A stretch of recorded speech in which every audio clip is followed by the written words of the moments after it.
Your Excellency, we have permission to carry on the economic circuit.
Very well, President William Ruto has just inspected a guard of honor mounted by the Kenya Defence Forces, Kenya Air Force Wing, and to be specific, Moi Air Base, and now is just having a chit-chat and being welcomed by the Speaker and the Deputy Speaker. Remember, the Speakers of both Houses and Deputies are also there, flanked by his Deputy, Professor Kithure Kindiki, and also, as you can see, the Majority Leader in the Senate, and also the politicians from the August House, that is the National Assembly. They are including senators and other parliamentary officials. From there, we are expecting that the President will have a session there before he's going to make a tour of both houses before he has his opportunity to have a sit down. And the Kenyans eagerly awaiting State of the Nation address. We expect touching on matters, the bottom-up economic transformation agenda. He is also expected to touch on the economy that has been quite challenging in the last couple of months, so to speak, and especially in the light of the COVID-19 pandemic. Other than that, we also expect the President to touch on food security, matters agriculture. Where are we? The fertilizer, the subsidized fertilizer program. We also expect the President to be touching on our national policy and also our foreign policy as well. And he has indeed made his way inside Parliament. And in the next couple of minutes, we do expect him to be making his speech. Among other also things that we expect that the President to be touching on is the social health insurance. We also expect that the President will be touching on matters education. There's also having a challenge in terms of strike by the university dons and also the controversial university funding model, and also talking about the grade 9 and challenges that are facing our CBC. We also expect the President to be touching on matters security, and especially, you do remember we had a big challenge in the North Rift the head of state also being expected to touch good afternoon. That He's has also just expected been to be touching the on President of the Republic of Kenya, President William Ruto, who has just made to the his entry into the Parliament of Kenya this afternoon, being the 21st day of November 2024, and the President will be making his State of the Nation address. This will be his third State of the Nation address since he assumed power in 2022. And so, our dear viewers, welcome for this live proceeding brought to you by the Parliamentary Broadcasting Unit in conjunction with the Kenya Broadcasting Corporation. And this State of the Nation is just the only agenda in the order of business this afternoon at the National Assembly. Remember, the President is addressing the nation through a joint sitting of the Senate and the National Assembly, popularly known as the bicameral parliament. And in the order of business this afternoon, immediately after the President makes his way into the chamber this afternoon, we'll be having a prayer session, and equally that will be followed by convocation by the Speaker of the Senate as well as by the Speaker of the National Assembly. And the Speaker of the National Assembly will then invite His Excellency the President to make his speech. Then that is, at that juncture is when the President will make his State of the Nation address. And immediately after the conclusion of that, we'll have the House adjourning this afternoon, owing to the fact that the State of the Nation address is the only agenda lined up for consideration by the both houses of Parliament. And remember, this State of the Nation address will not be debated today, but has been allocated 4 days, beginning Monday next week, for debate by both houses of Parliament. And according to the ruling by the Speaker of the National Assembly, is that the President of the Republic of Kenya will be heard in silence by the members of the National Assembly as well as members of the Senate and the dignitaries present. Our dear viewers, we already understand that among other guests who are accompanying the President for this third State of the Nation address is the Prime Cabinet Secretary, Honorable Musalia Mudavadi, as well as the Deputy President, Professor Kithure Kindiki.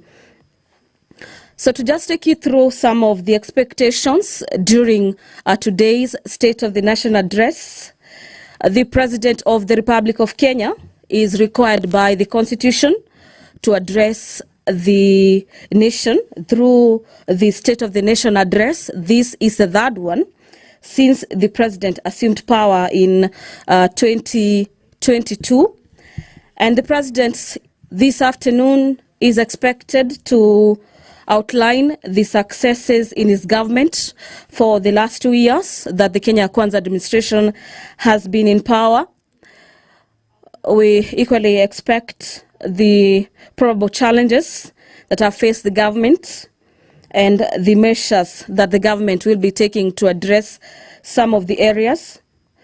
We also expect this afternoon, through the President's speech, that the President tells the nation some of the targets and new measures are put in place to ensure that the Kenyan government is ensuring that the country is being progressive. Remember, the government's key agenda is the bottom-up economic transformation agenda, basically on matters housing, health, digital superhighway, and matters economy, so to speak.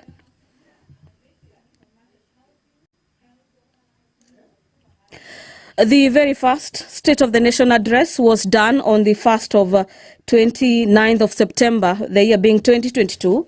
The second one was on the 2nd of the 9th of November, the year being 2023, and today being the third State of the Nation address is happening on the 21st of November 2024.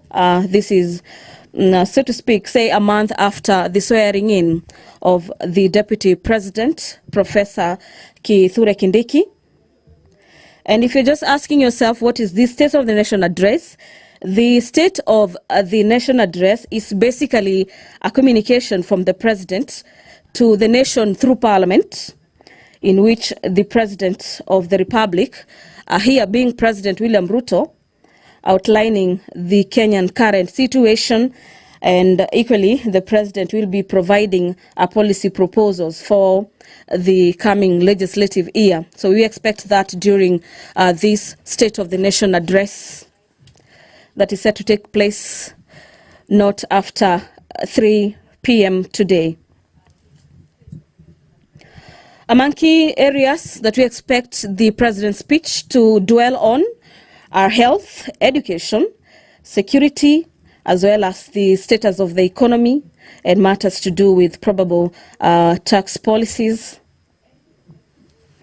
Remember, this third State of the Nation address comes at a time when there has been concerns about abductions and forceful disappearances and cases of femicide being on the rise. And we heard the President just yesterday pledging to support the war against femicide with about 100 million shillings being the commitment of the executive that the country and the top in command is ready to slay this dragon of matters femicide.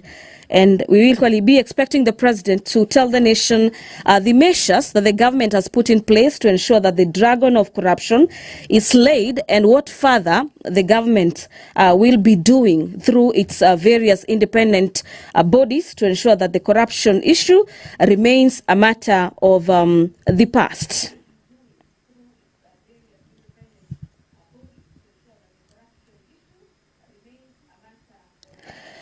Well, during his last State of the Nation address, the President spoke on a number of issues.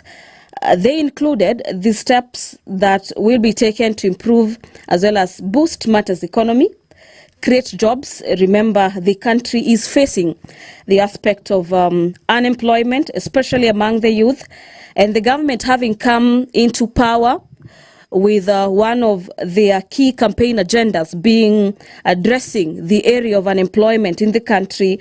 We'll be expecting a report from the President in regards to how the country is doing on that area, as well as the steps being taken to further cushion the youth from a further unemployment crisis. We also be expecting the President to speak on matters health reforms. Remember, we are just shy away from the implementation of the SHA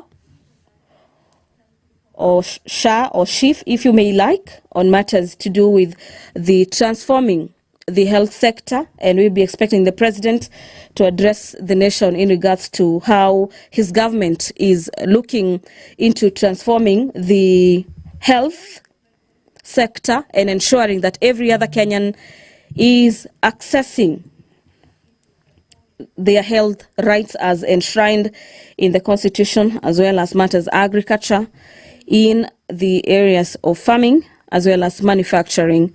So this afternoon, all eyes, the whole nation is currently watching Parliament of Kenya this afternoon to hear from the President, who is mandated through the Constitution to address the nation every year. This is pursuant to Article 132, subsection 1 of the Constitution, that provides for the President to address a sitting of Parliament once every year.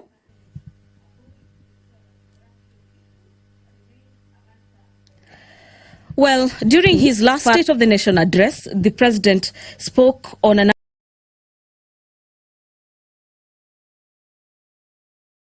number of issues. They included the steps that will be taken to improve as well as boost matters economy, create jobs. Remember, the country is facing the aspect of unemployment, especially among the youth, and the government having come into power with one of their key campaign agendas being addressing the area of unemployment in the country will be the Republic. This report that will be submitted this afternoon is scheduled for debate from Monday next week. Remember, the National Assembly has already adjusted its sittings for the next 2 weeks, so to speak. And among the priority business is the consideration of the President's speech on the State of the Nation address.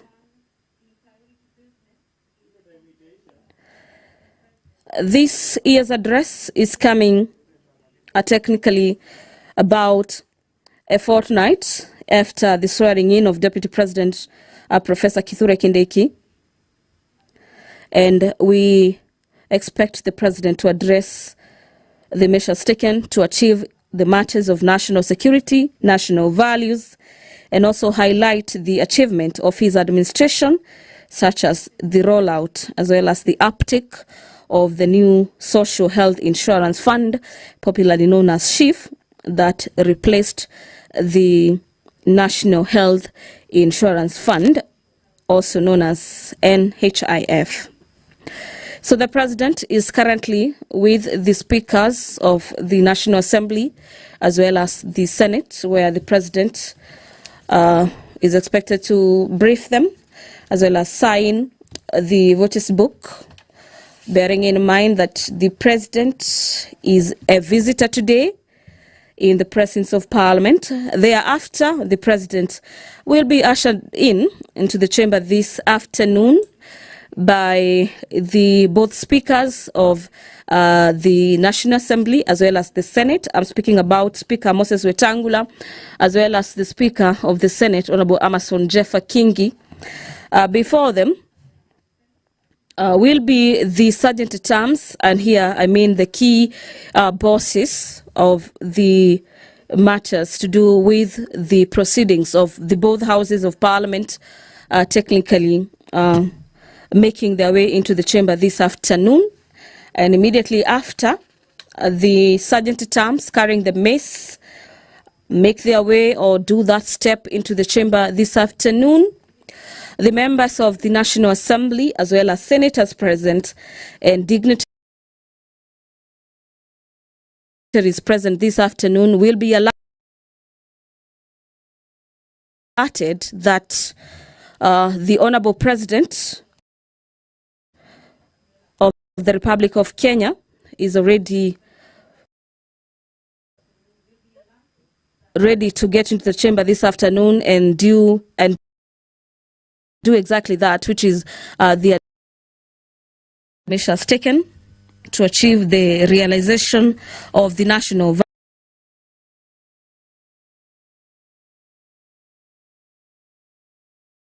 Speaker of the Senate as well as of the National Assembly, who are expected to do a convocation. From our indications, it appears that particular procession is about to take place. Remember, this being that all eyes are on Parliament as President William Ruto makes his much anticipated State of the Nation address. This State of the Nation address presenting a crucial opportunity for the President to outline his administration's progress, the challenges, as well as future plans in the period characterized by so to speak, some economic turbulences, and there's heightened public expectations on this third State of the Nation address. It is technically a step-by-step march to the National Assembly's chamber this afternoon. And from your screens, you can see the maces of both houses of Parliament have made their way into the chamber this afternoon, closely followed by the clerks, as well as the President in between the two speakers, that is the Speaker of the National Assembly, as well as the Speaker of the Senate. And we expect the President to equally address matters to do with the cost of living. Dear viewers, allow me to hand you over back to the proceedings of these live proceedings, streaming to you live from the Parliament of Kenya and brought to you by the Kenya Broadcasting Corporation in conjunction with the Parliamentary Broadcasting Unit. My name is Gladys Mungai. Have yourself a great afternoon. Unasikiliza KBC Radio Taifa, sauti ya Kenya.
Kwa njia ya haki na uaminifu ili kustawisha amani, ufanisi na heri ya nchi yetu na wale ambao haja zao umezikabidhi mikononi mwetu.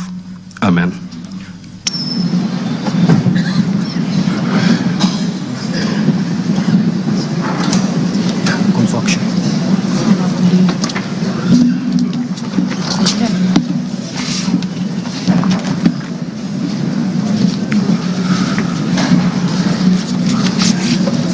Order, honorable members. Let us all be seated. Thank you. Your Excellency, Honorable Dr. William Ruto, CGH, President of the Republic of Kenya and Commander-in-Chief of the Defense Forces, the Right Honorable Dr. Moses Wetangula, EGH, MP, Speaker of the National Assembly, honorable members of Parliament, distinguished guests, ladies and gentlemen. Article 132, Subarticle 1B of our Constitution provides that the President shall address a special sitting of Parliament once every year and may address Parliament at any other time.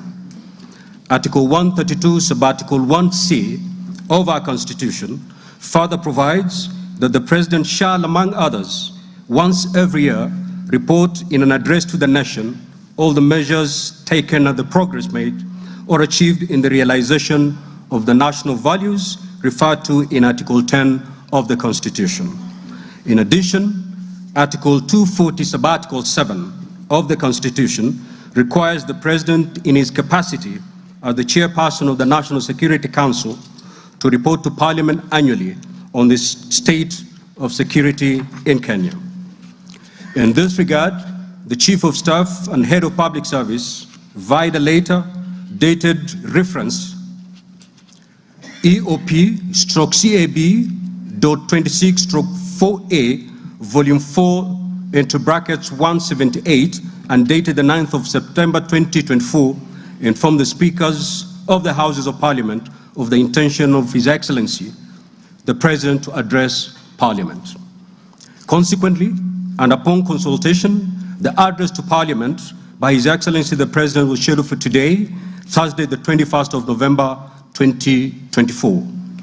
Pursuant to Standing Order 25-2 of the Senate Standing Orders, I notified honorable senators of the place, date, and time of today's special sitting via Gazette Notice number 148/29, which was published in the Kenya Gazette on Friday, the 15th of November 2024.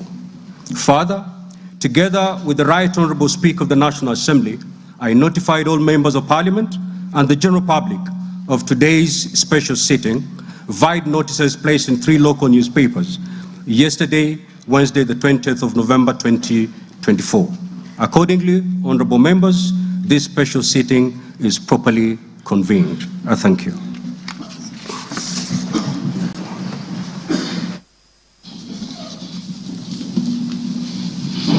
Your Excellency, Honourable Dr. William Ruto, CGH, President of the Republic of Kenya and Commander-in-Chief of the Defence Forces, the Right Honourable Amason King, EGH MP, Honourable Speaker of the Senate, Honourable Members of Parliament, members of the Diplomatic Corps, distinguished guests, ladies and gentlemen, Article 132(1)(b) of the Constitution requires the President to address the nation once every year and at any other time. Further, Article 132(1)(c) of the Constitution requires the President to once every year report in an address to the nation on measures taken and progress achieved in the realization of our national values. Additionally, Article 132(1)(c)(3) of the Constitution provides that the President shall submit a report for debate to the National Assembly on the progress made in fulfilling the international obligations of the Republic. In this regard, honourable members, by way of a message to the House, His Excellency the President conveyed his desire to address a joint sitting of the Houses of Parliament today, 21st November 2024.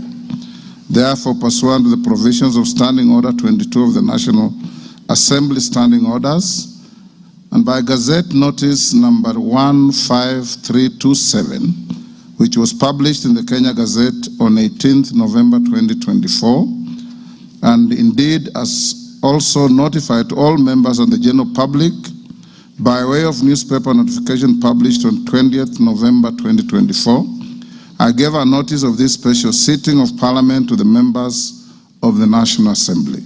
Accordingly, honourable members, this special sitting is properly convened. Your Excellency, honourable members, distinguished guests, ladies and gentlemen, this year's President's address comes at a time when the country is set to host the 14th edition of the East African Community Interparliamentary Games.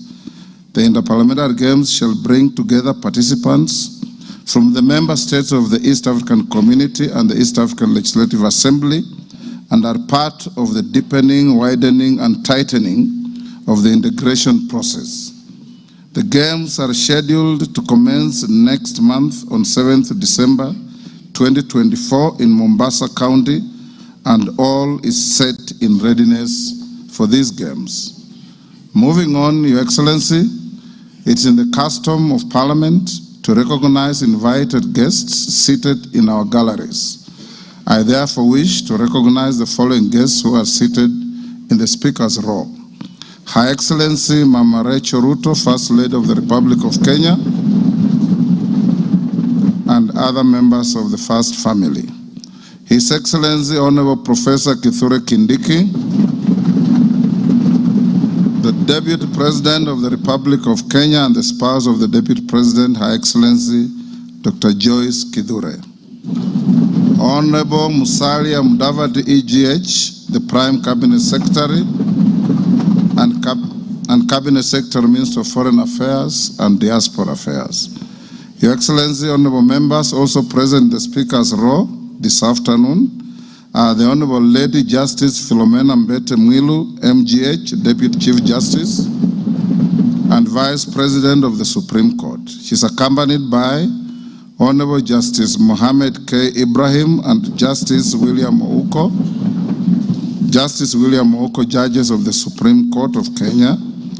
Also accompanying the Deputy Chief Justice are Honorable Justice Oscar Angote, presiding judge of the Environment and Land Court, Honorable Justice Lady Justice Jemima Wanza Kelly, judge of the Employment and Labor Relations Court.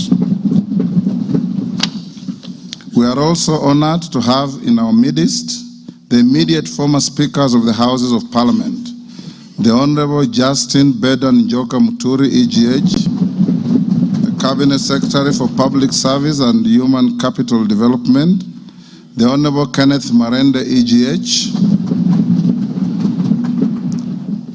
the Honorable Kenneth Makelo Lusaka, EGH, the current Governor of Bungoma County, Honorable Ekwe Ethro, and additionally, we also are pleased to be hosting a delegation visiting our Parliament from the Republic of the Gambia. Your Excellency, allow me to also recognize the chairperson of the Council of Governors, who is also the Governor of Wajir County, the Honorable Ahmed Abdullahi, and the Honorable Johnson Sakaja, Governor of the City of Nairobi County. May I also accord special recognition to all Cabinet Secretaries present, and particularly acknowledge 4 of them who are former ranking members of the Houses of Parliament, namely Aden Duale, EGH,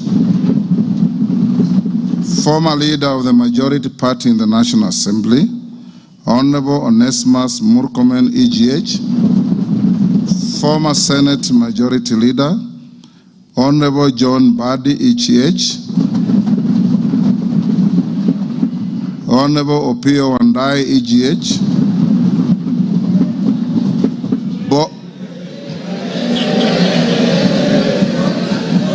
both former leaders of the minority in the National Assembly.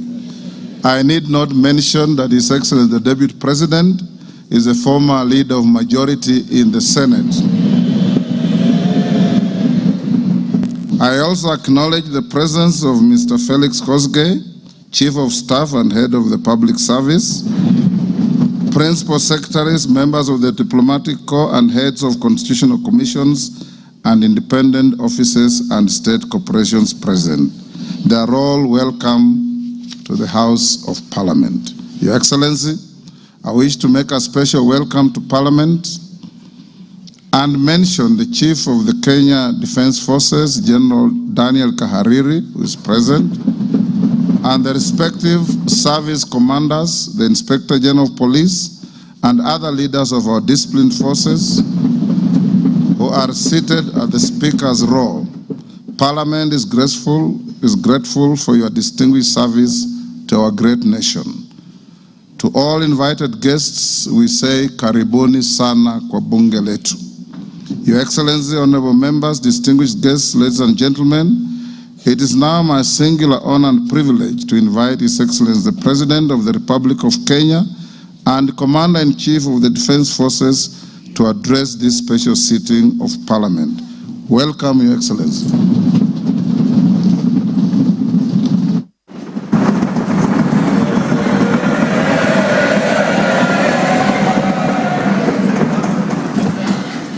Thank you very much, Mr. Speaker. The Honorable Speakers of Parliament, the Honorable Members, distinguished ladies and gentlemen, I'm honored to address you today in the fulfillment of the mandate vested in me under Article 1321C of the Constitution to report to you and to the people of Kenya on the measures we have taken and the progress we have made in realizing our national values and principles of governance, and to submit to you, honorable members, the progress made in fulfilling our international obligations. Since my last address, Kenya has undergone rapid change, occasioned by the collective awakening of the people in the understanding that the state of nation depends on the work we do individually and collectively. This realization extends not only to what we choose to undertake, but also to how we go about securing careers, livelihoods, and contributing to the grand enterprise of nation building. There has never been doubt, and now there is none whatsoever, that Kenya is a land of bold ambition, with our citizens always desiring and insisting on the best possible standards, not only for themselves, but also for their families and for our nation. Consequently, our democracy has empowered citizens to ask questions and demand changes in the way their affairs are managed, driving the wheels of our nation's social, political, and economic transformation faster in the direction of excellence and prosperity. Rare are the times when leadership is ahead of the people. We are always striving to steer the machinery of state and government to keep pace with the aspirations of our citizens. We have learned through the hard as well as the more customary ways that listening is a full-time occupation of leadership, and that all questions asked by the people must be answered thoroughly and in full. We have learned never to take anything for granted and make every effort to call all our people, to carry all our people along with us in the pursuit of our transformation. The context in which I make this national address is not only significantly different from previous occasions, but it is also a singular moment with unique historical implications for us all. It is an opportunity to affirm the principles and values of which our nation stands, review the steps we have taken, the path we have chosen in our journey of national development, and reinforce the commitments we have made to one another and to our beloved nation for the sake of the present and future generations. I do not take this for granted, and with utmost respect and humility before this august assembly of the people's elected representatives, I desire to respond to the most pressing concerns that have been raised by Kenyans of all walks of life in recent months. To my understanding, the concerns and issues voiced by millions of Kenyans about the state of our nation deserve meaningful engagement, thorough understanding, and thoughtful response. There are discussions about whether leaders understand the pain, hardship, and struggles endured by countless citizens every day as they strive to make ends meet, and whether the government is doing anything about it. Similarly, many struggling Kenyans impatiently wonder, when will real money get to their pockets, and when will the jobs promised, which they deserve, become a reality? Additionally, there has been conversations about our education system, particularly the transition to the competence-based curriculum, and whether policies in this sector are working for or against Kenyans. Important questions have also been raised concerning the direction of development in relation to democracy, human rights, and fundamental freedoms, as well as the rule of law, transparency, and accountability. Another more direct question that emerges every now and then is whether public policy in this administration is in furtherance of service delivery to citizens or just in aid of political strategy. It is undeniable that for many Kenyans, times are hard and the struggle to meet their daily basic needs remains daunting. It is also true that these conditions have persisted for a number of years now, leading to much frustration and anxiety. Although we have gone a long way to mitigate some of these difficulties, much remains to be done, though we have laid a firm foundation for decisive intervention. I believe that it is critical for us to bear in mind that this administration was inaugurated at an extremely difficult time, characterized by domestic challenges, compounded by regional and global security, geopolitical, financial, as well as climate dynamics. As a result, in 2022, the country's total debt burden was not only immense, but it was also stacked up up in the most burdensome manner, leaving very little room for investments in public service or development of critical infrastructure. The prices of basic food commodities soared as a result of a combination of prolonged drought, declining local productivity due to inadequate support, and disruptions in the global supply chain caused by the war in Europe. Kenya faced a crossroads of extremely difficult choices, where defaulting on our obligations would have significantly worsened an already perilous situation, and more borrowing was not an option. It was therefore essential for us to drastically reduce expenditure, mobilize as much as possible resources domestically, and curtail waste. As I informed the nation then, matters were going to get more difficult before they could get better. And we all had to tighten our belts and work hard under very unforgiving conditions.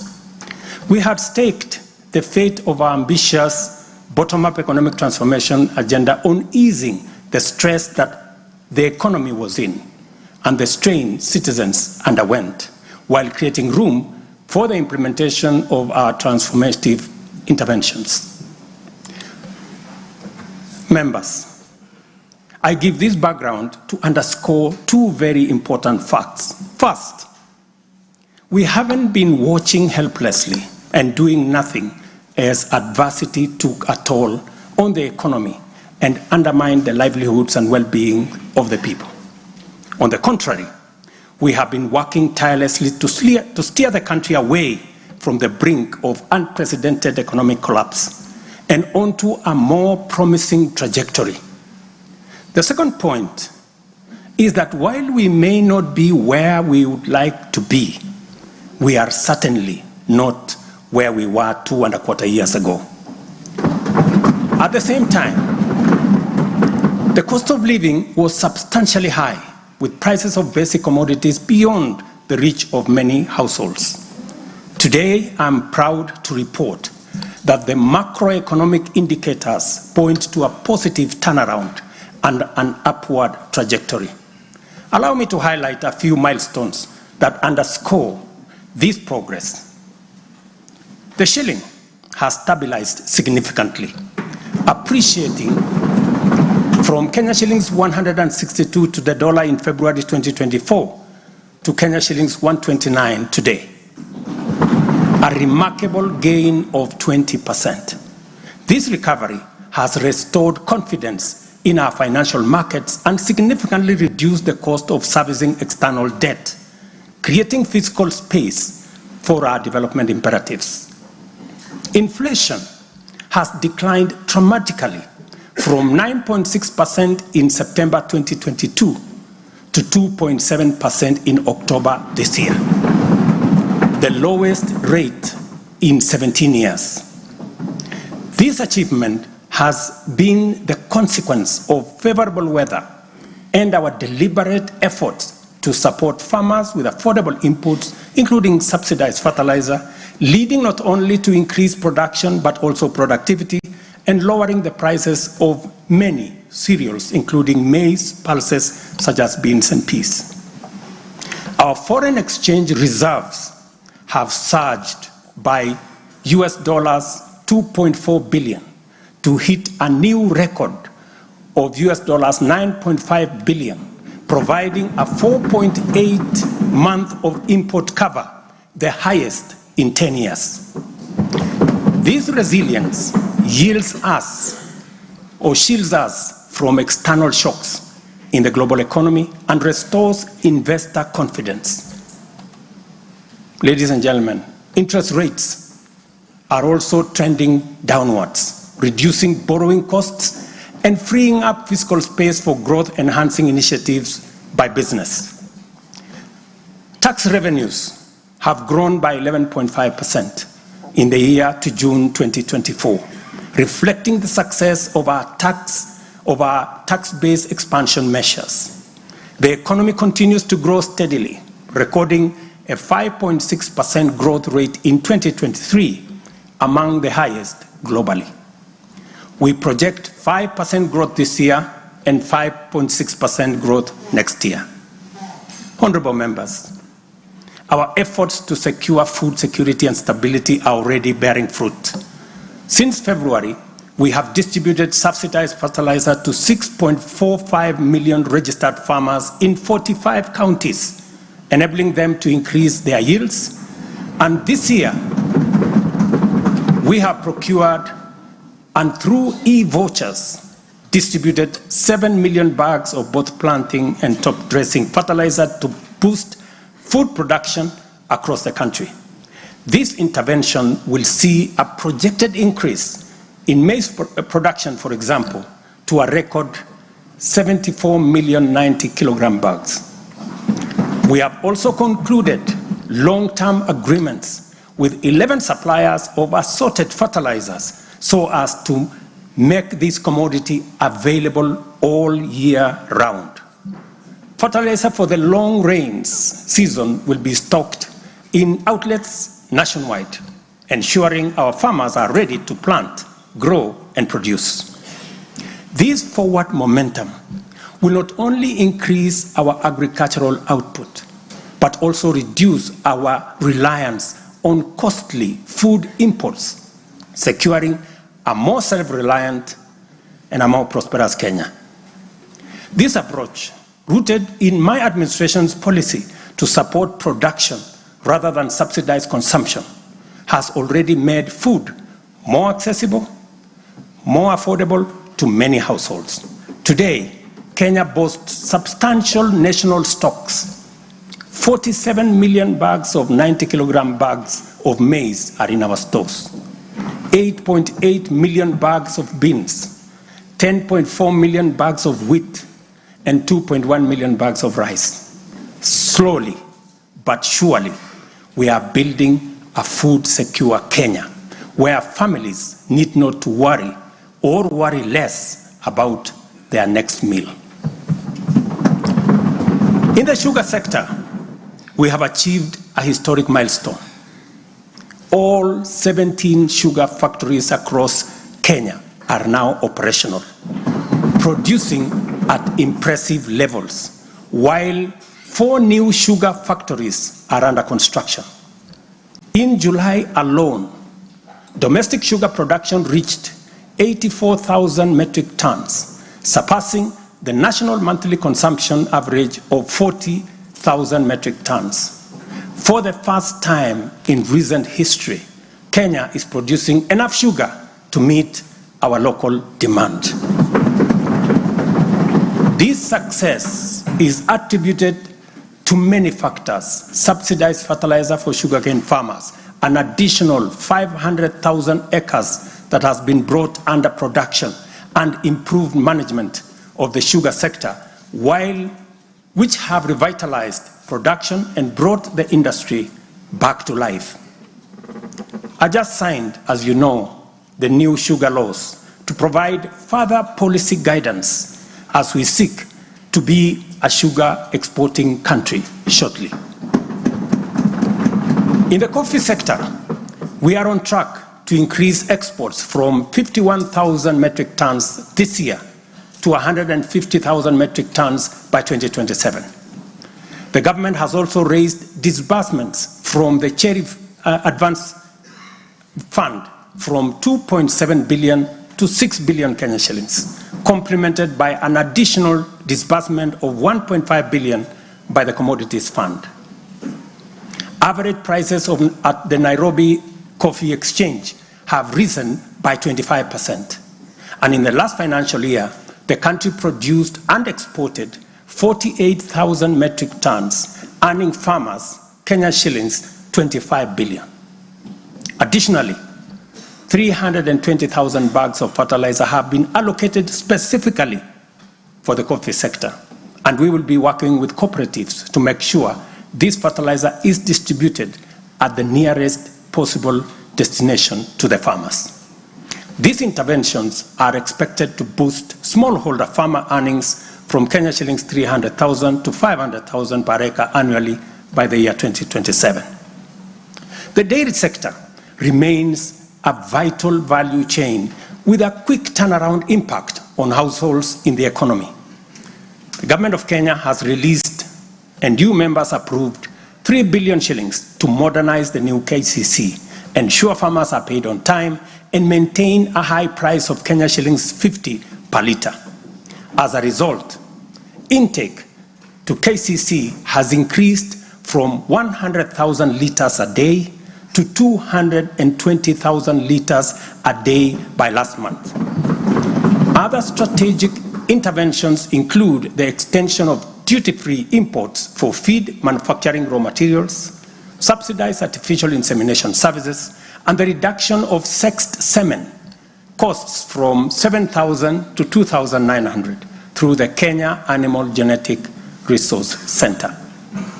These measures have led to a 14% increase in milk production from 4.6 billion litres in 2022 to 5.2 billion litres in 2023, with projections exceeding 6 billion litres this year. The value of exported dairy products has nearly doubled, rising from Kenya shillings 4.8 billion in 2022 to Kenya shillings 7.2 billion in 2023. These gains demonstrate how targeted policies can deliver tangible benefits to dairy farmers and drive growth in our economy. Honorable members, by 2022, the education sector was in a crisis with a lack of clarity in transition to the competence-based curriculum, a shortage of 110,000 teachers, and 23 out of 40 public universities were technically bankrupt and at risk of closure. Among those facing severe challenges were huge institutions such as my own alma mater, University of Nairobi, Kenyatta University, Moi University, Egerton University, Maseno University, Masinde Muliro University. To address this issue in our education sector, we have already hired, as you know, members, 56,000 teachers and are in the process of recruiting another 20,000 by January next year. We have also ensured the seamless transition of learners from primary to junior secondary and domiciled grades 7, 8, and 9 in primary school, optimizing the use of existing infrastructure, ensuring the safety of young learners, and protecting parents from the high costs associated with boarding schools far away. Recognizing the financial challenges faced by our universities and TVETs, we introduced a new student-centered higher education funding model. This model gives priority to the most vulnerable students, offering them up to 95% government support, while also pulling our universities back from the brink of collapse. The remaining challenges for a few universities, like Moi University, are related to internal administrative and governance issues, which I have given firm instructions that they should be addressed. To further enhance access to higher education, we launched the Open University of Kenya, and this House approved that exercise, paving the way for more students to achieve their academic goals. The institution's first cohort of students is scheduled to graduate next week on the 29th of November 2024. Honorable members, universal health coverage is a cornerstone of our transformation agenda and a matter that touches every Kenyan family. Despite health being a devolved function, we acknowledge the immense financial burden that comes with health. Counties have struggled with shortages of medicine, equipment, sometimes staff, hindering service delivery and leaving countless Kenyans with suboptimal access to health care. It would have been easy for me to step back and leave this responsibility to counties alone. But that would have been a disservice to Kenyans and a betrayal to our Constitution. Instead of engaging in debates about healthcare being devolved, I have chosen the hardest but necessary path of addressing this challenge head on. Health delivery is not just about fulfilling a constitutional mandate by whatever level of government. It is about ensuring that healthcare is not a privilege for the few who can afford and a pipe dream for the many who cannot. For years, NHIF was saddled with debts and inefficiencies, and healthcare was being severely and negatively impacted. For far too long, too many households have lived on the edge, just one illness away from financial catastrophe. Our healthcare system has historically neglected the poor and vulnerable, leaving them without any option, while private sector medical covers remained out of reach for the majority. This is precisely what we will correct through the provision of universal health coverage. This agenda is not just about a promise. It is about a bold commitment to deliver health through transformative financing reforms, making healthcare accessible and affordable, digitizing our healthcare services to enhance efficiency, eliminate fraud, and stop corruption, and to empower a skilled and motivated health workforce. To honor our commitment on the universal health coverage, I signed into law 4 groundbreaking legislation on the 19th of October, passed by this August House. The Social Health Insurance Act replaced the outdated National Hospital Insurance Fund and established the Social Health Authority, which oversees 3 essential funds. This modern framework ensures that every Kenyan, especially the most vulnerable, can access quality healthcare services when they need it most. The shift from the National Health Insurance Fund model to Taifa Care is fundamental and radical in both scale and character. NHIF, if I give you a bit of example, NHIF served a few salaried Kenyans and those who could afford to pay.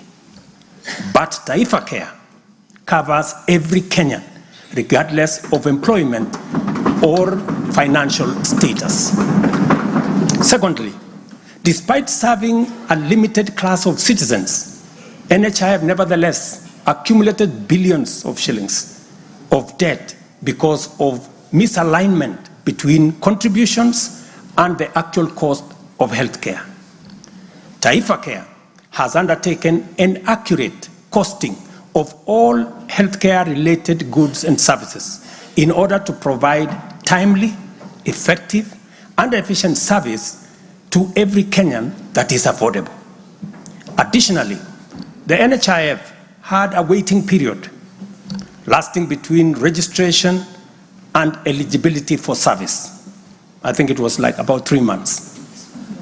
Under Taifa Care, citizens are eligible for all services upon registration. I therefore urge every Kenyan to take the most important step in securing dependable health care for themselves and their families. Register. Register now or at the earliest possible opportunity. Honorable members, for the first time in our nation's history, free primary health care is increasingly becoming available at dispensaries, health centers, and hospitals. Ambulance and emergency services are also slowly but surely being made available at no fee. Under Taifa Care, we have introduced a comprehensive benefits package that brings specialized care, such as cardiothoracic surgery, within reach for many Kenyans without the burden of financial strain. Through the Digital Health Act, we are revolutionizing healthcare delivery. Every step of the process, from registration, eligibility checks, to claims is now digitized. By eliminating unnecessary human interaction, we are tackling corruption, reducing inefficiencies, and ensuring that resources are used where they are needed most. As a result, the good news, SHA will pay all October claims in full by next week. And it will continue like that going into the future. To date, over 15 million Kenyans have enrolled in diaper care, and more than 60% of employers have successfully transitioned into its framework. The newly established Social Health Insurance Fund empowers citizens to contribute towards accessing a broad range of healthcare benefits. This represents a seismic change from the old reactive healthcare model to a forward-looking system that prioritizes prevention and preparedness. Once the transition from NHIF is complete and SHIP becomes fully operational, Kenya will have a healthcare system that guarantees dignity, peace of mind, and equitable access for every citizen for the very first time in our 60 years of independence. Honorable members, we have launched an ambitious healthcare program, one that Kenya has always needed and deserved. Like any major transition, there are challenges, but I promise you, we are fully committed to making the system work. As we roll out this program, we are listening to citizen voices and collaborating with counties to deliver better healthcare services. Through the Facility Improvement Fund, which you in this House passed, we will ensure that hospitals are equipped with the tools they need, medicine, equipment, and other resources necessary to provide quality care, while involving citizens in decision-making at every facility. We are now doing the heavy lifting, clearing decade-old debts, ensuring access to medicine and equipment, and stabilizing a system that had failed too many for too long. We are building a healthcare system that serves every citizen with equity and dignity. Over the past month, we have disbursed Kenya shillings 5 billion to settle historical debts owed to the public, private, and faith-based medical facilities, some of which have been pending for over a decade. Another 3.7 billion will be disbursed tomorrow. This underscores our commitment to ensuring uninterrupted delivery of healthcare services, and we will continue to clear the remaining balances in a phased-out approach over the coming months. This sustained effort aims to restore confidence in the healthcare system and ensure seamless access of quality services. Honorable members, there is a compelling body of data projecting that not only is the future of humanity urban, but also that Africa has the fastest rate of urbanization. Kenya is no exception, and in fact, many of our counties are urbanizing rapidly. Dear Kenyans, we have a date with an urban future, and the only choice we have is what this urban future will look like. Will it be characterized by decent, dignified, safe, and livable neighborhoods and communities? Or will it be haphazard, unsanitary, unsafe slum dwellings? This is the fundamental question that our affordable housing plan seeks to answer. Kenya has a serious housing deficit, and the cost of housing is beyond the reach of the majority. While the social and economic efforts of this shortage are far-reaching, rent as a component of the cost of living is unsustainable. People are forced to choose between enduring long, punishing commutes to faraway homes or taking up less desirable spaces within reach. Supplying the number of units required to fill the affordable housing gap requires us to undertake construction throughout the country at the rate of 200,000 new housing units every year for 10 years. Many people have asked why they should be interested in affordable housing project in rural areas. If you look around, you will witness the signs of our urban future. Land sizes are becoming smaller as the population grows in rural agricultural areas. To protect agriculture and food security from the effects of uncontrolled land fragmentation, urbanization must be planned and must be controlled. And the affordable housing program is therefore a vital component of integrated land use planning and development program that we are implementing throughout the country and in every county. Each unit of housing drives demand for different types of labor, professional services, and materials, bringing laborers, masons, bricklayers, artisans, electricians, and carpenters, as well as architects, engineers, and quantity surveyors, lawyers, real estate economists into the equation. Affordable housing is also a major opportunity for manufacturers, developers, and other industries. In other words, the economic boost from housing pillar of our bottom-up economic transformation agenda is significant and undeniably much needed. As we speak, affordable housing now directly accounts for 164,000 new jobs created over the past 1 year. Honorable members, today marks a significant milestone in our journey towards providing decent and affordable housing for all. After 2 years of hard work under the Affordable Housing Program, I am proud to announce, and you have seen it in the newspapers, the launch of the sale of the first 4,888 housing units, now in completion, across 21 social housing projects. These units, comprising studios, 1-bedroom, 2-bedroom, and 3-bedroom homes, are tailored to meet the needs of our people, offering 1,041 social housing units, 2,133 affordable housing units, and 1,714 affordable middle-class housing units in 24 counties. I invite every Kenyan above the age of 18 to join this historic journey towards home ownership.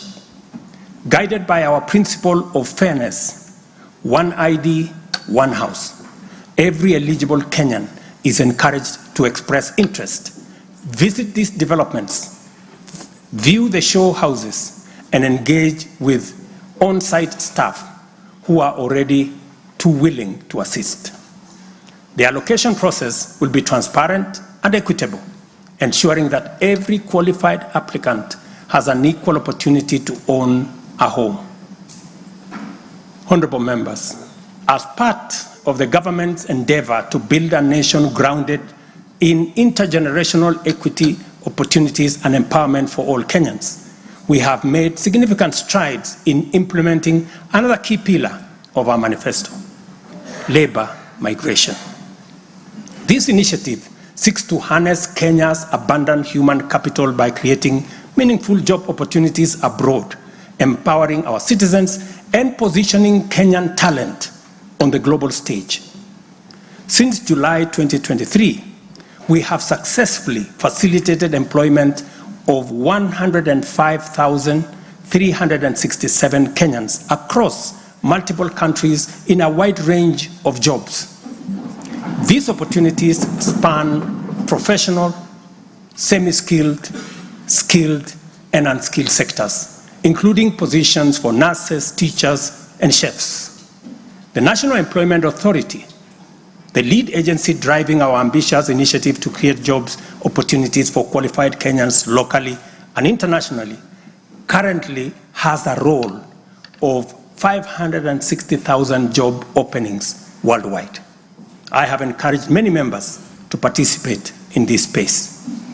Our focus extends beyond destinations such as the United Kingdom, Canada, Australia, Bahrain, Oman, United Arab Emirates, Germany, Saudi Arabia, Kuwait, and Qatar. We are also expanding our reach by actively negotiating bilateral labor agreements with new potential markets, including Russia, Poland, and Jordan. These efforts are driven by our commitment to open up new pathways for employment, ensuring that Kenyans are well represented in the global workforce. In the digital economy, we are expanding last-mile fiber optic connectivity using the extensive Kenya Power Transmission Lines network to the most remote and underserved areas of Kenya, and making significant strides to establish digital and ICT hubs. This has created a foundation for digital transformation, enabling IT economy workers, young digital creators, and entrepreneurs to access a wealth of opportunities locally and globally. By bridging the digital divide, we are empowering our youth to compete on an equal footing in the global marketplace and showcasing Kenya's ingenuity and innovation. I congratulate members of this august House for being part of this grand digital plan. Your support, encouragement, and effort is duly recognized. We have also prioritized the empowerment of individuals within the informal sector by unlocking their potential through targeted investment. This includes accessible loans, capacity building programs, and regulatory reforms designed to ease growth. A notable achievement is the partnership with the banking industry, which I participated in a month ago. This extended an additional 150 billion in loans to micro, small, and medium enterprises, complementing the government's efforts to nurture this vital sector.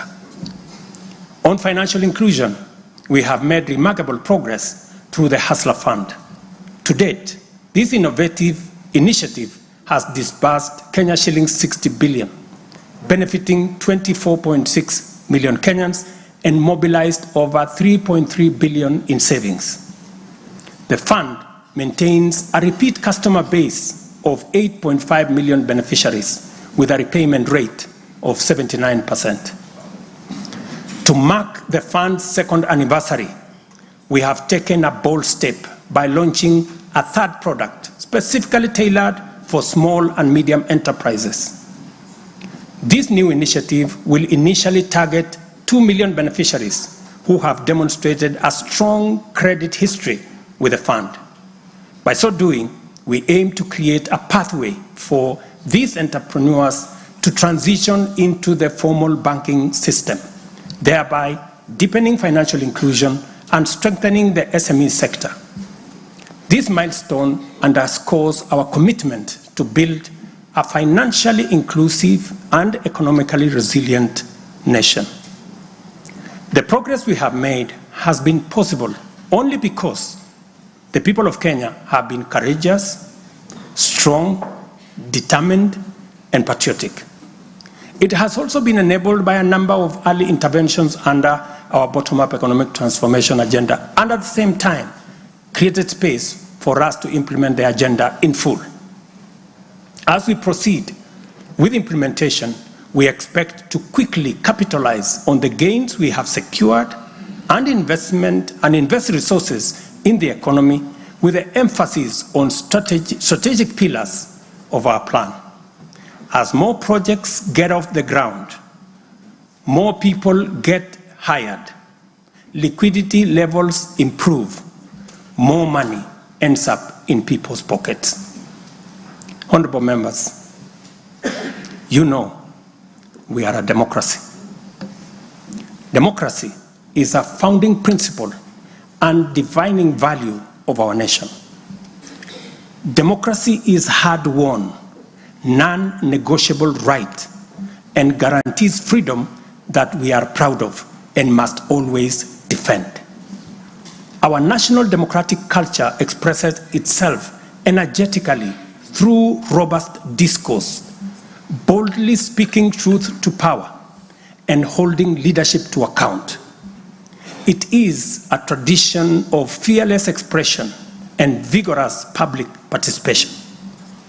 This is who we are, and there is nothing anyone can do about it.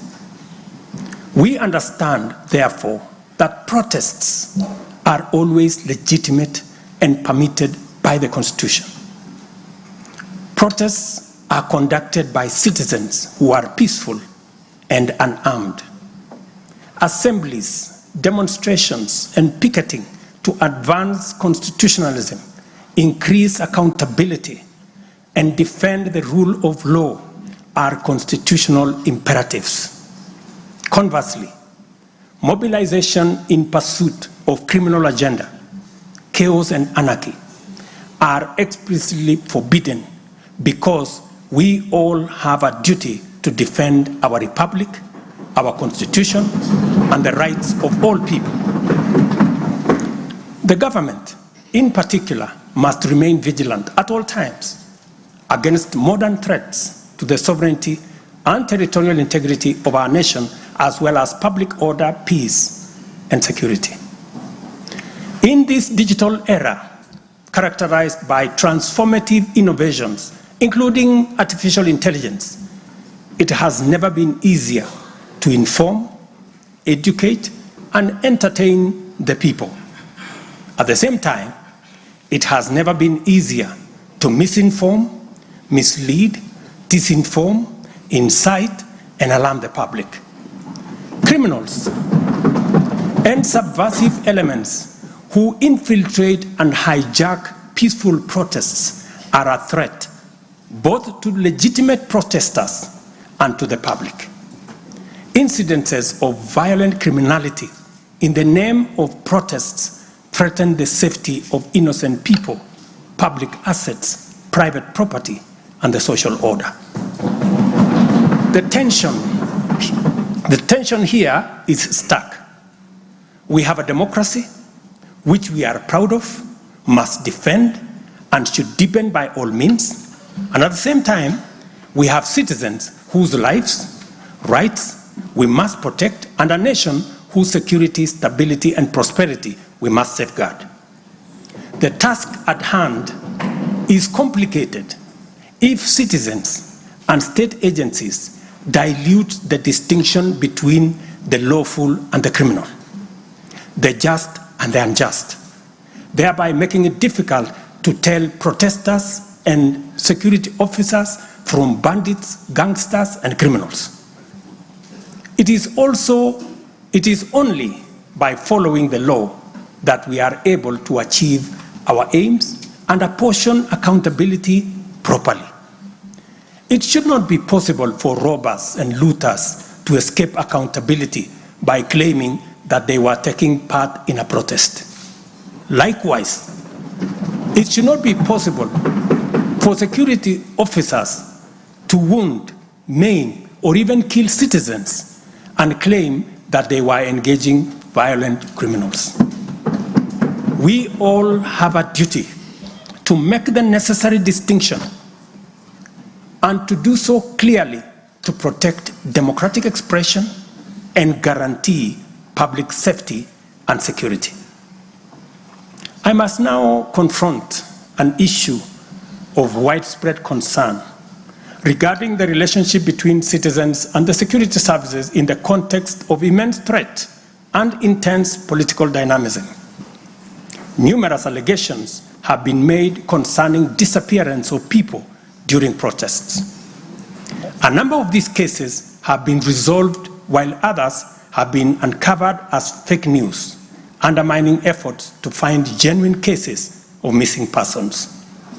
A good number of alleged disappearances have also turned out to be arrests made by police officers. In such cases, the suspects have been duly arraigned in court. I must, however, make it very clear that there is no attempt to justify or excuse illegal arrests.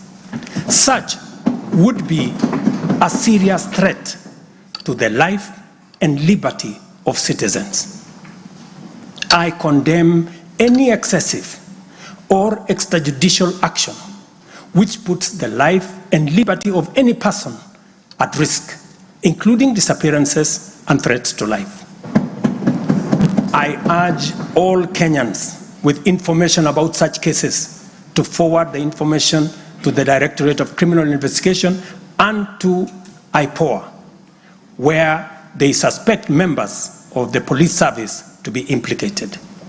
I am aware, for example, that many of the cases that have been raised are being handled by the Independent Police Oversight Authority, an important step in accountability and justice.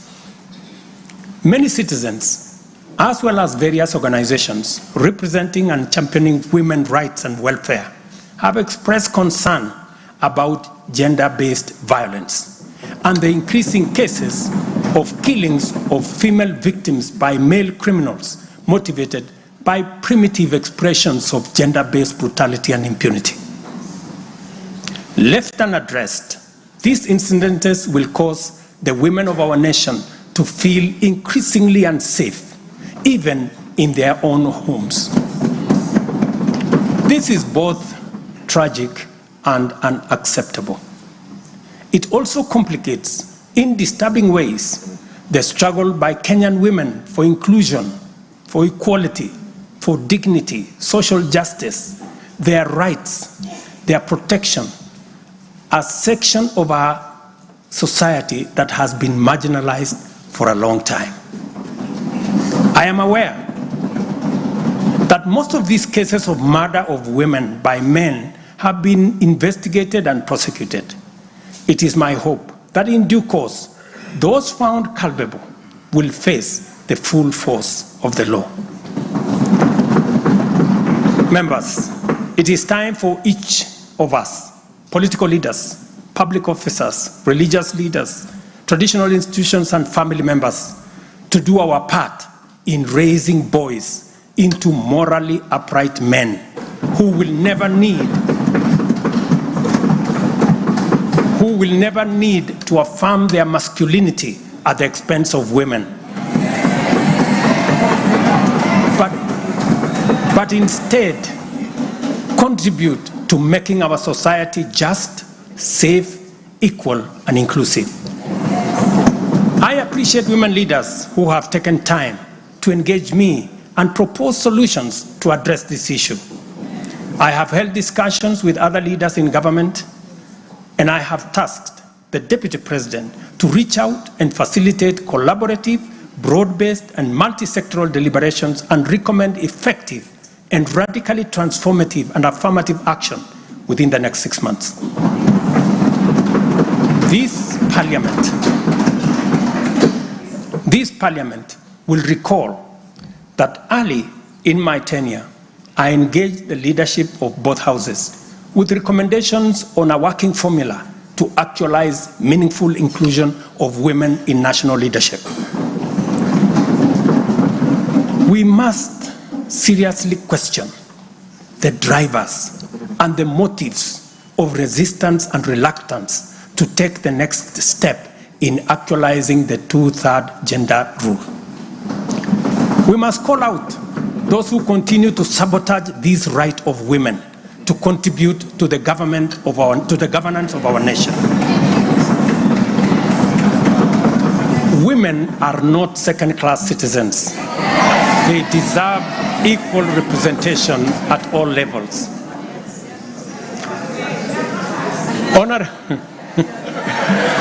Honorable members,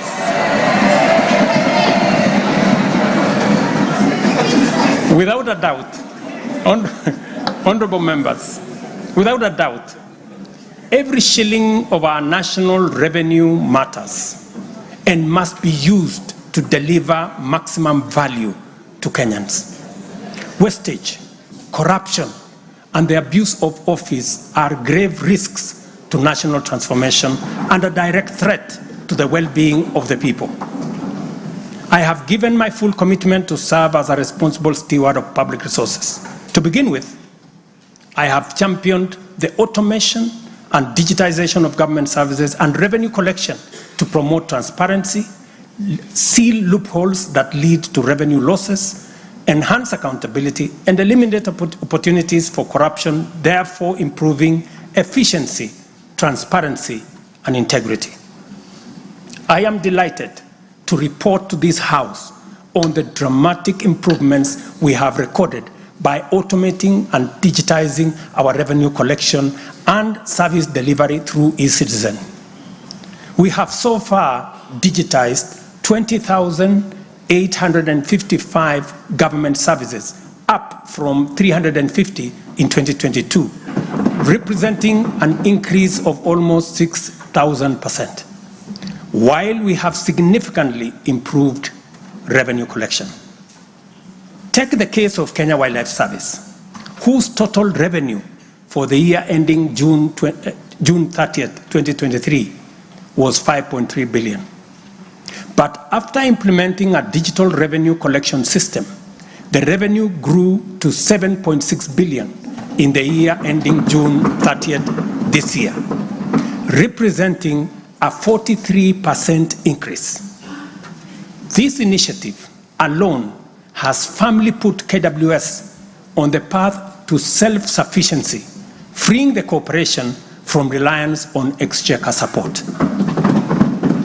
I commend the teams at KWS, as well as all other government institutions that have leveraged technology and the digitization process to improve revenue collection. Under the Digital Health Act that you members passed in this House, we are determined to enhance efficiency and transparency provided by technology in the provision of healthcare services to eliminate fraud and fake claims.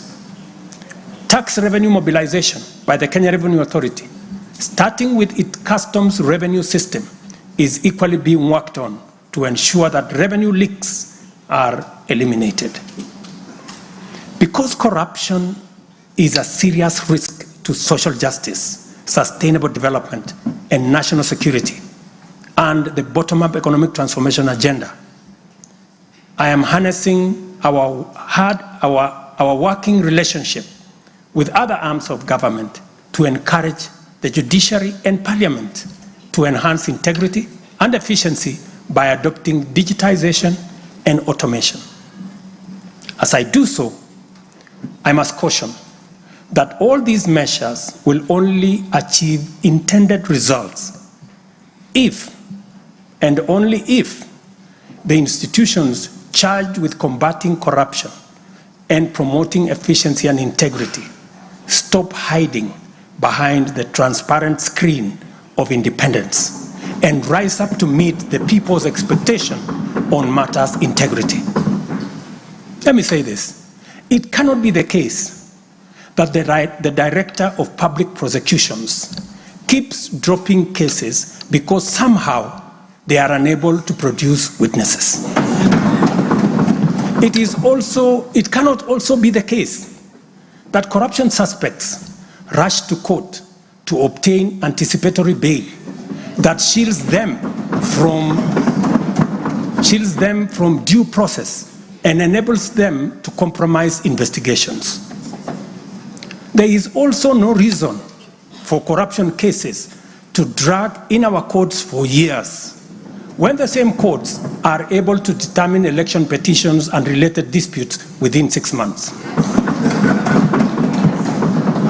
Members, it is also unacceptable for the Houses of Parliament to deny the nation a much-needed instrument in the war against corruption by continuing to sabotage the passage of the Conflict of Interest Bill.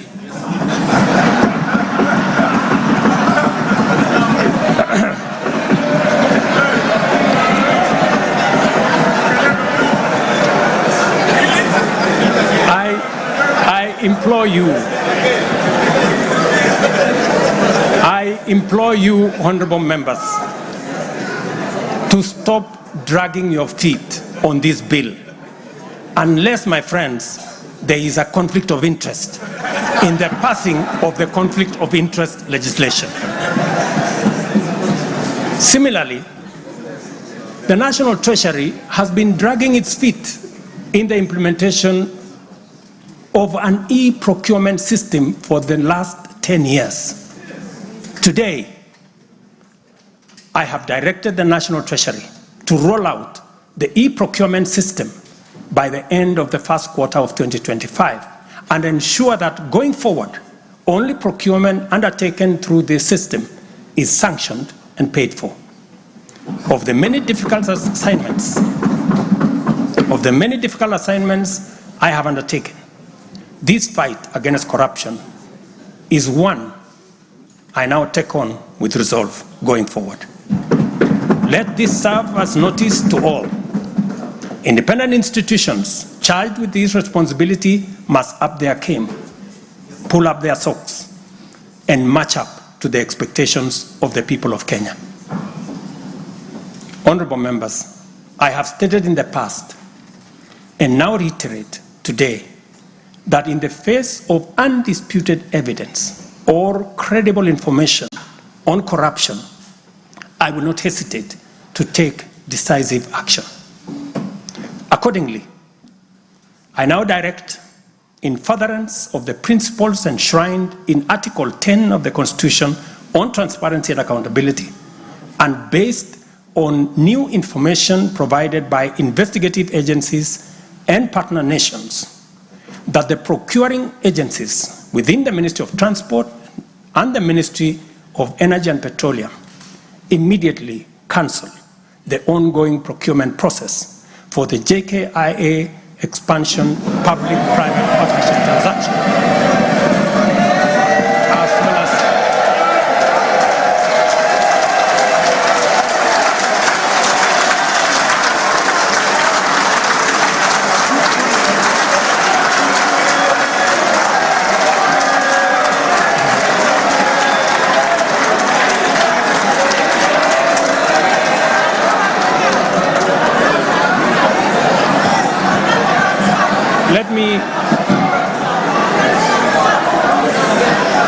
Let me repeat this for clarity. I have said that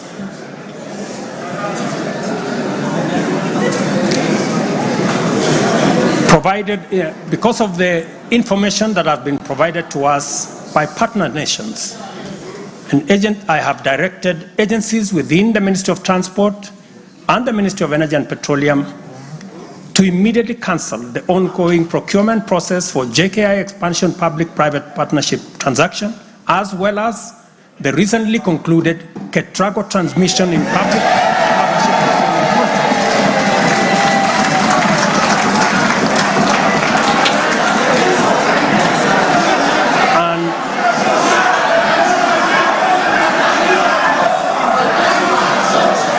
and immediately commence the process of onboarding alternative partners, because these are important projects.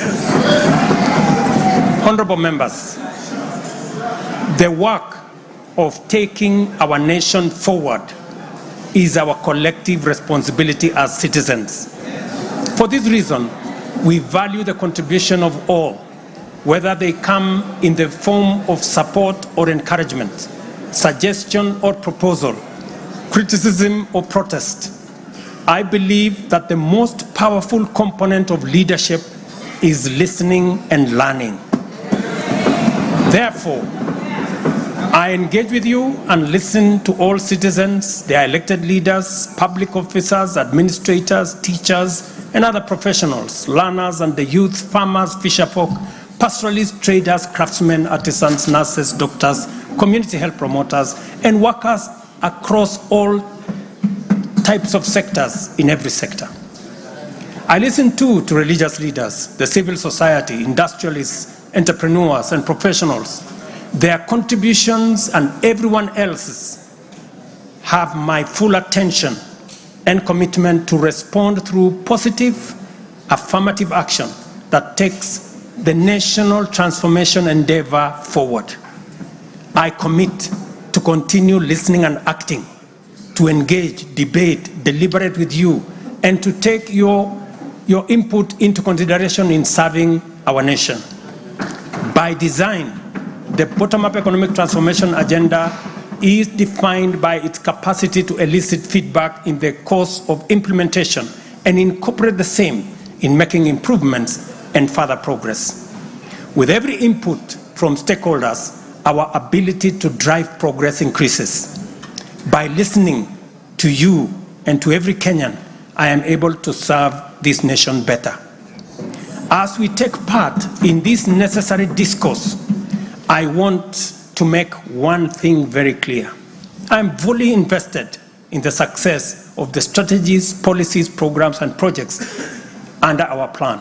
For this reason, I am committed to do all it takes and work with every willing Kenyan until we succeed, because failure is not an option. Given the challenges our nation has faced, it has become clear, honorable members, that overcoming these obstacles requires the collective energy, the collective wisdom, ideas, and goodwill of Kenyans of all political, cultural persuasions, religious beliefs, and walks of life. The wisdom of entrenching national unity and inclusivity as a national value in our Constitution is clearly evident. Our diversity is our source of power. And this moment in the history of our nation calls for radical collaboration to transcend our challenges. We do not have the luxury of magnifying our differences. It is time for all of us to pull together and usher the nation into the future of our dreams. With this in mind, I initiated extensive consultations with leaders from across all divides, public and private. Through these engagements, we resolved to reimagine unity and inclusivity and harness the full potential of our nation through bipartisanship, which culminated in the formation of the broad-based cabinet. The imperative to accommodate the contribution of leaders across the aisle inspired us to constitute the broad-based government, a partnership based on shared purpose and premise on a commitment to bring our national values into action to turbocharge the implementation of the transformation of our nation. Being a farmer myself, transformation is like farming. A lot of resources are invested in plowing the land and planting the seeds, after which there is nothing to see for all the work except stretches of bare earth. Impatience might lead to anxiety and lamentation of the waste of effort in seed buried in the earth. However, after a brief wait, seedlings sprout, requiring close attention, weeding, and patient tending into the crop that will be ready for harvest. So is economic transformation. It requires hard work, investment of resources, patience, and faith. We have planted the seed, and all over the field, it is beginning to sprout. While admittedly there remains much to fulfill, our collective hope to deliver the national economic transformation that this nation so dearly deserves is on course.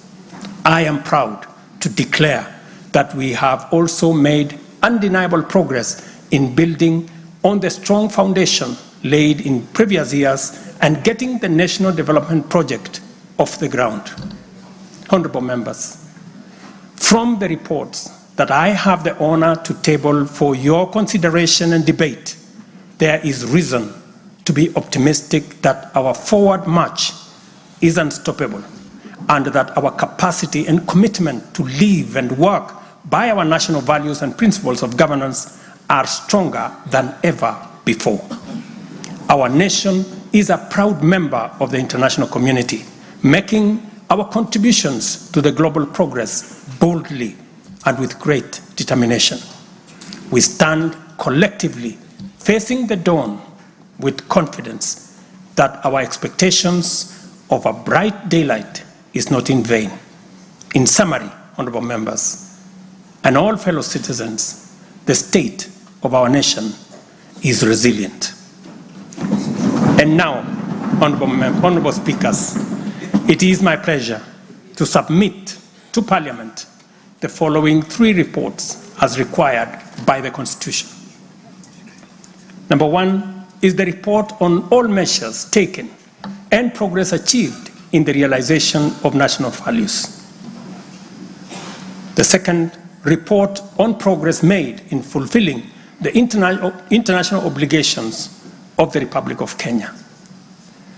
And the third, report on the state of our security. Now, therefore, I hand over the reports to the Speaker of the Senate and to the Speaker of the National Assembly. Thank you all. God bless you, and God bless Kenya.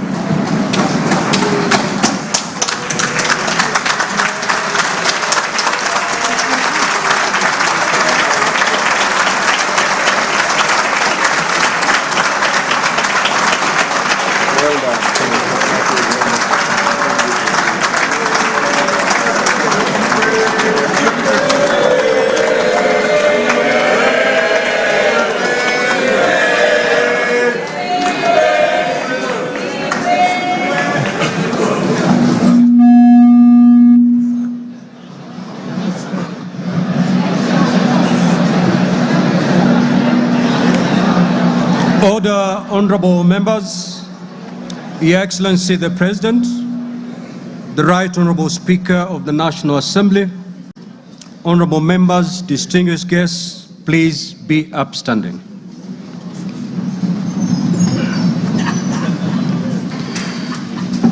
We come to the conclusion of the business of the day, and it is now time to adjourn. The Senate stands adjourned until Tuesday, the 26th of November, 2024, at 2:30 p.m. in the Senate chamber. Honorable members of the National Assembly, the National Assembly now stands adjourned until Monday, 25th November 2024, at 2:30 p.m. May I also take this opportunity on Monday. I repeat, the National Assembly stands adjourned until Monday, 25th November 2024 at 2:30 p.m. May I take this opportunity to invite all honorable members and our guests to a reception at the Parliament courtyard. May I also request all of you honorable members and our guests to remain standing in your places until the procession of His Excellency the President and the speakers of the two houses leave the chamber.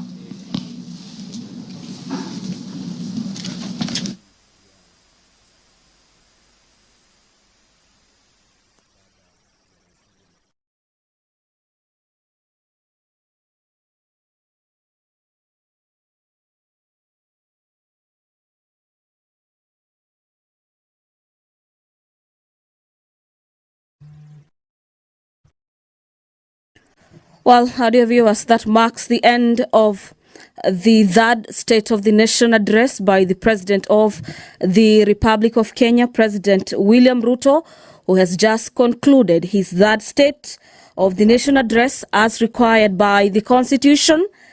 The about over an hour State of the Nation address has been an address that has touched on a few issues of concern to Kenyans. Among them is the JKA Adani deal, with the President announcing the cancellation of the deal following information that has been given to the Republic. The President has also spoken on the issue of wastage of public resources through corruption, tasking the relevant investigative bodies charged with the responsibility of investigating as well as prosecuting cases of corruption to pull up their socks.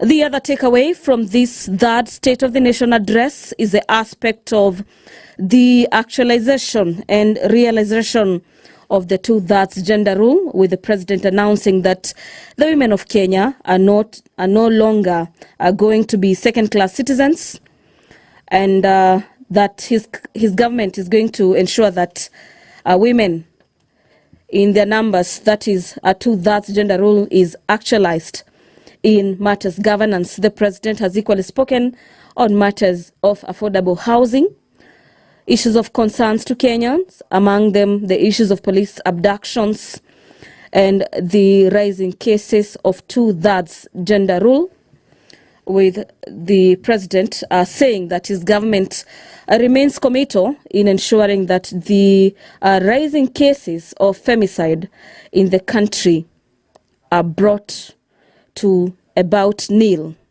This speech has also spoken on matters to do with corruption, stabilization of the economy, with the president highlighting that the economy has stabilized. On matters corruption, the president has spoken on the issues of those charged or alleged to have committed corruption cases rushing to courts to get anticipatory bails.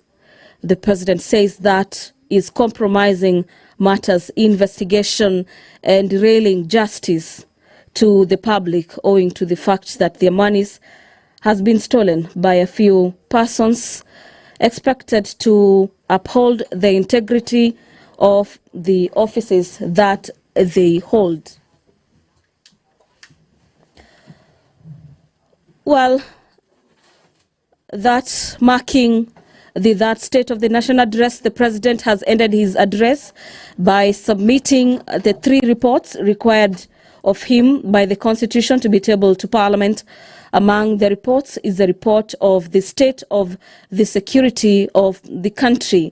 And dear viewers, on behalf of the production team that made this live production possible, allow me to hand over back to the broadcasting house for our viewers